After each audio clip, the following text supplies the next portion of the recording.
We're talking about removing a person's income. The authority to take away a human being's income is a sobering responsibility. Hey guys, I felt really compelled to just put this quick video out there, lest anybody feel maybe lulled into complacency, into thinking that censorship is dead or dying or is wilting or is fading away. You need to take a couple hits of smelling salt reality.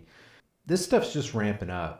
There are people out there, specifically legacy media, mainstream media, fake stream media, lamestream media, whatever you want to call it, that really want to silence dissenting voices, especially people on third-party platforms like YouTube or Facebook or Twitter. They want to silence these voices because they run contrary and in competition to the news reports they're putting out. And we've shown time and time again that what they put out is absolutely bogus. It's fake. It's not worth your time, and they're threatened. And the funny thing is that a person with a laptop sitting at a kitchen table can get more views than CNN. That's embarrassing for them.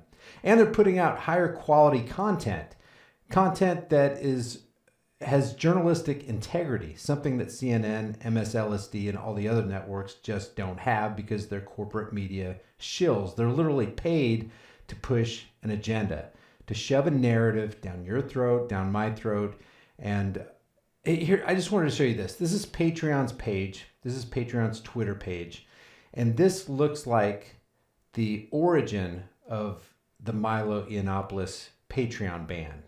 This is a simple Patreon post from a user, War and Peace, Andrew Ferguson, on December 5th. At Patreon support. Please ban Milo. Thank you. That's it.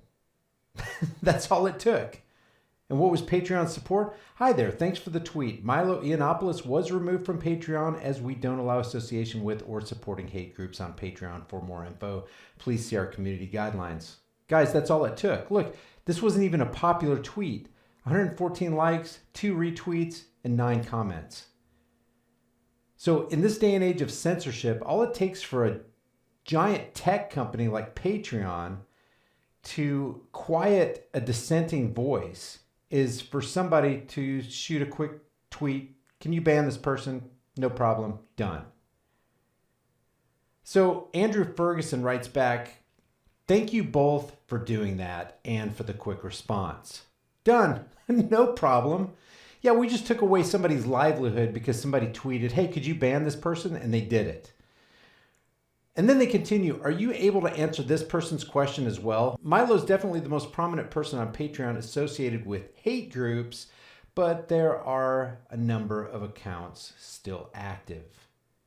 Who defines hate groups? Who defines hate speech? Somebody can just write to Patreon or PayPal or Twitter and say, "Hey, this person is engaging in hate speech. This person is associated with a hate group. You need to ban them." Okay, no problem. Thanks for asking. Done. This person, Tanya DePass, wrote, "Cool. Can I send you a list of other folks that peddle hate on your platform and make several thousand a month but are still present?" Now, I don't know if this is how it happened with Patreon's ban of Carl Benjamin, who's Sargon of Akkad, or if it happened this way with James Alsop. But guys, if this is all it takes, and I encourage you to look at Sargon of Akkad's video that he put out addressing this very issue. It's very good, very well done. He's got some documentation showing Patreon's hypocrisy, showing their inconsistency, showing their violations of their own terms of service. And I'll drop that link in the description below. Andrew Ferguson writes, "Thank you for your help." Well, Patreon tweets back to this Andrew guy and says, "Hi, Andrew. Thanks for reaching out. If you have a Patreon account, you can report a creator by following the steps here." And then they give this link on what you can do to make sure that Patreon is a safe platform that's not filled with hate groups or hate speech. Andrew Ferguson writes back, "Thank you for your help." What we've got here is a 1984 Orwellian dystopia where people in the community spy on other people in the community and report to the Ministry of Truth to get these people banned. I love the post here by Gab.com, which got more likes than Patreon's post. Patreon got 67, Gab got 148. No platforming is not how democratic society is supposed to work. Winning in the marketplace of ideas is. And that's true, because you think about it, when somebody gets banned, when somebody gets censored, what they're doing is stifling the free market. They're stifling free thought and free speech. Yeah, it's a private platform. They can do what they want with their own stuff. But historically, censorship is always detrimental to any society. Blue Mona wrote, "Thankfully, we won't have to wait much longer till these private platforms get a taste of democracy when the government breaks them up." And guys, we don't really want that either. When the government gets involved in anything, it always makes that thing worse.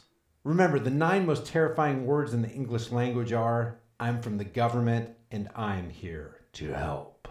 And this idea of democracy is bogus as well. Democracy is a majority rule scenario. It's what Benjamin Franklin called 2 wolves and a lamb deciding on what to have for dinner. Who do you think is going to win in that scenario?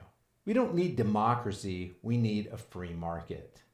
Malcolm Rose wrote, "This definitely makes me want to get off your platform ASAP. We'll be hunting for an alternative." George goes, "Door's over there. Need me to hold it?" Richard Snyder writes, "Hi Patreon. Good to know you're in the PC and identity politics game and where you stand in them both. You're corpus non grata now." Mystery Cat writes, "It's cute how you think Patreon will miss you." These people who are calling for censorship do not realize that the blade of tyranny will one day swing their way. And they're going to call for help. And there's not going to be anybody to help them. So many people on here are saying, "Thank you, Patreon. Thank you so much for silencing Milo Yiannopoulos' voice. Thank you so much for crushing Sargon of Akkad's income. Thank you for teaching James Alsop a lesson." Drew Robbins writes, "Oh, and what hate group did he associate with exactly?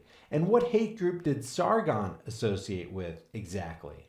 Jack Conte and your entire organization are nothing but partisan hackery, and you deserve every bad thing coming your way. I hope you crash and burn financially." This person says, "Thank you for your swift action. Fantastic news. Milo is banned." Nice work, Patreon. I'm proud to support honest, kind, and compassionate people on your platform. What the hell did you just say? Guys, the zombie apocalypse isn't coming. It's here. And there's a bunch of brain-dead people on board the bandwagon of censorship. And the bad thing is that third-party platforms like Patreon violate their own terms of service as they mete out what they deem justice. What they're actually doing is breaking their contract and taking away the livelihoods of those people who trust them. If you guys enjoy videos like these, subscribe to the channel, hit the bell notification icon, give it a thumbs up, share it with everybody you know, and if you want to support me, all the support links are in the description below.